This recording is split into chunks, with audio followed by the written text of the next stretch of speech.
Hi అండి. Welcome back to my channel. ఎప్పుడు egg పులుసు, ఫిష్ పులుసు అలాంటివి కాకుండా ఒక్కసారి ఈ అరటికాయ పులుసు చేయండి. చాలా బాగుంటుంది. మనకి హెల్త్ బాగోనప్పుడు ఎన్వి ఐటమ్స్ తినకూడదు కదా, ఆ టైంలో దీన్ని చేస్తే మనకు అన్నం తినాలని కూడా అనిపిస్తుంది. నోరు బాగుండక అసలు అన్నం తినము కదా, అలాంటప్పుడు ఇది బాగుంటుందండి. బెండకాయ పులుసు తర్వాతకి ఈ అరటికాయ పులుసు చాలా బాగుంటుందండి. ఒక అరటికాయ తీసుకొని దాన్ని అంతా పీల్ ఆఫ్ చేసేసుకోవాలండి. గుండ్రంగా కట్ చేసుకొని కొంచెం సాల్ట్ వాటర్లో వేసుకోవాలి. సాల్ట్ వాటర్లో వేసుకోవడం ఎందుకంటే ఇది పచ్చి అరటికాయ కదండి, అది వెంటనే నల్లగా అయిపోతుంది. మనం కట్ చేసేటప్పుడే ఆల్మోస్ట్ కొంచెం నల్లగా అవుతూ ఉంటుంది. అందుకని కొంచెం సాల్ట్ వాటర్లో వేసుకుంటే ముక్కలు తెల్లగానే ఉంటాయి అన్నమాట. కావాలంటే కొంచెం పసుపు కూడా వేసుకోవచ్చు.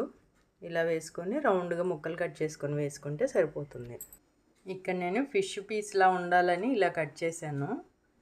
ఎందుకంటే చిన్నపిల్లలు కూడా ఫిష్ అని తినేస్తారని ఇలా చేశాను అనమాట. ఇలా అన్నీ కట్ చేసుకుంటున్నాక ఉప్పు పసుపు కలిపిన వాటర్లో వేసేసుకోవాలండి. స్టవ్ ఆన్ చేసుకొని ఒక చిన్న గిన్నె పెట్టుకొని కొంచెం ఆయిల్ వేసుకోవాలి. ఆయిల్ హీట్ అయ్యాక 1/2 స్పూన్ జీలకర్ర వేసుకోవాలి.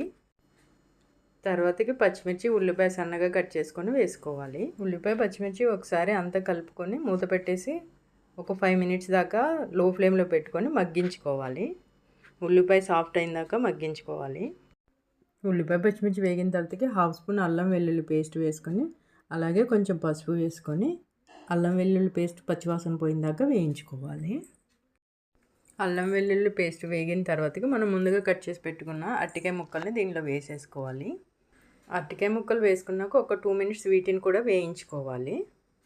ఒక 2 మినిట్స్ వేయించుకున్నాక మూత పెట్టేసి ఒక 5 మినిట్స్ దాకా మగ్గించుకోవాలి. వీటిని అరటికాయ మెత్తబడిన దాకా 5 మినిట్స్ తర్వాత మూత తీసి చూస్తే అరటికాయ ఇలా మగ్గిపోయి ఉంటుంది. ఇప్పుడు దీనిలో మనం ఉప్పు, కారం, చింతపండు పులుసు, కొంచెం మసాలా వేసుకోవాలి. సరిపడా ఉప్పు, 1 స్పూన్ కారం వేసుకుంటే సరిపోతుంది.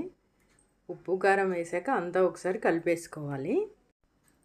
చిన్న నిమ్మకాయ సైజ్ అంత చింతపండు అయితే సరిపోతుందండి. లేదా పులుపు ఎక్కువ కావాలనుకుంటే ఇంకొంచెం చింతపండు వేసుకుంటే సరిపోతుంది. ఇలా చింతపండు రసం అంతా వేసేసుకోవాలి.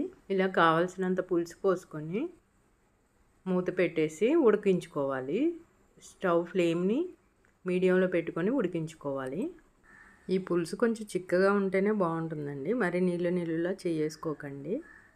1/2 స్పూన్ ధనియాల పొడి వేసేసుకొని స్టవ్ ఆఫ్ చేసుకోవడమేనండి. ఇంతేనండి, అరటికాయ పులుసు రెడీ. చాలా బాగుంటుందండి, తప్పకుండా ట్రై చేయండి. ఈ పులుసులో అరటికాయ ముక్క కూడా చాలా టేస్టీగా ఉంటుందండి. ఈ రెసిపీ నచ్చితే తప్పకుండా ట్రై చేయండి. ఈ వీడియో నచ్చితే like, share and subscribe to my channel.